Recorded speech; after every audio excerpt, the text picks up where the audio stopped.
Hey folks, this is Z-Man with Kadesh Farm. I want to shoot a quick video. This is the second time this year I've allowed my sheep to come into our Silvopasture. I allowed them to come in maybe about a month ago to eat the tops out of these plants, and doesn't even look like they've been in here. I allowed it to grow back.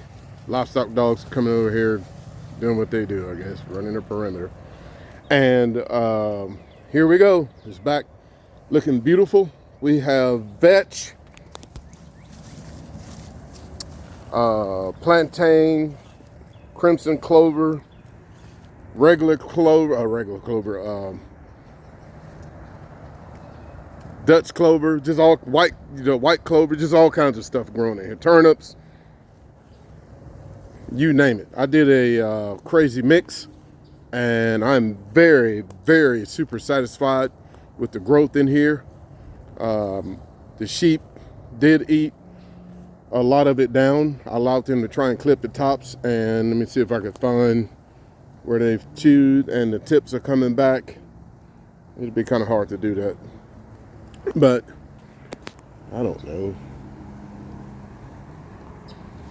Take this plant right here. I can't tell where, but you get the gist. They come in and clipped it about a month and a half ago, about a month ago, I can't remember. And they're back at it again. They're very excited about being over here. I kind of held off for a little while to let them over here so I can make sure I get it good and thick, because more than likely I will keep this for storage. That is not the correct word I want to use, but that's what I'm going to use for the sake of this video. Stockpile, that's the word I'm looking for. I will stockpile this because this area, again, the Silvopasture, there's a lot of rock over here. I'm not going to allow them to eat it all the way down to the ground. I want to retain the moisture in this area, so I will control how long it will be over here. And I will probably allow it to, if they don't eat this right here, I will allow it to go to seed, because I'm trying to build up what's over here. I mean, this place is just crazy compared to the way it used to be to what it is right now. It's just stupid crazy. Look how big the leaf is on that. Is that a turnip? Oh my gosh. That is crazy. I did spray some in soil over here. It is an algae, and I kind of did a test run. I sprayed half this field and the other half I didn't. I'm still trying to figure out this in soil and see if it's worth it. I'm impressed with it right now, but I'll do some more tests before I really start talking more about it. I had one of my YouTube subscribers recommend it to me to help get rid of broom sedge, and he said that's the way he turned his fill around. And I've noticed, this is just me, but the size of these plantain and leaves on the turnips and everything else that I've been growing in the area that I did spray make me pause to go, I mean, this stuff is crazy tall.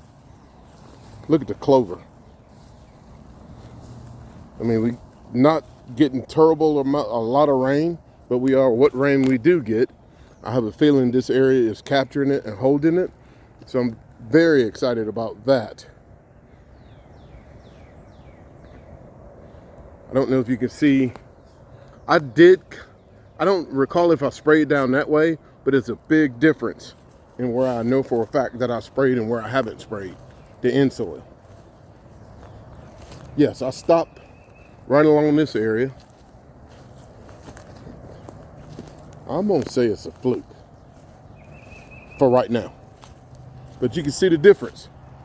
This over here is roughly 8 to 10 inches tall compared to this area, which is 14 to 20 to 30 inches tall in certain places. But if you're looking at the ryegrass that I have over here, I mean, it's way thicker than what's over this way. There's a lot of soil, which this area has struggled a lot because of all the shade that I have over here. And I will probably have to cut some more trees. I do have some other trees marked that I will be girdling to allow them to let more sunlight into this area. But even without the sunlight in this area over here, this is still doing good. I'm just tickled pink that I have this stuff growing compared to what I used to have over here, which looked kind of like a desert, rocky desert. I'm very impressed with it.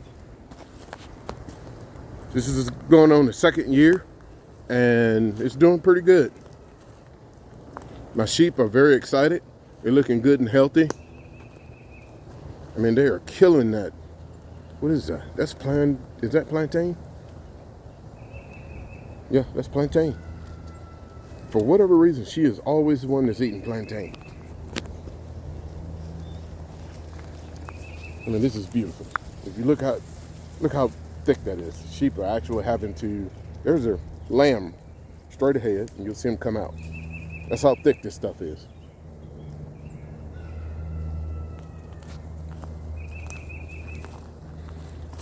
You can't accomplish anything like this by watching videos. You have to get out and implement the things that you see in the videos and do trial and error, figure out what works and what doesn't work in your area. I mean, the weather is a big key factor, and the moisture that you regularly get in your area, or here lately, not so regular.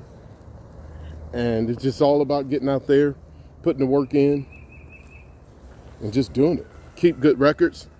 I typically try and keep good records on what I've been doing, so I could say this works or it doesn't work.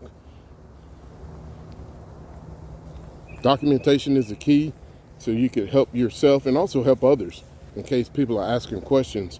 I don't recall fertilizing this at all. I wanted to see if the old regenerative method was going to work. I actually had fed hay over here to try and get the ground covered. And after that, I started throwing out seeds, and I allowed the seeds to grow. And a lot of the seeds, oh my gosh, look at there. Look at that. I didn't realize I had that over here. That is awesome. That's, is it Timothy or alfalfa? I always get them two mixed up. I think there's alfalfa. That is cool. And I just keep track of what I'm doing, so I know what works and what doesn't work.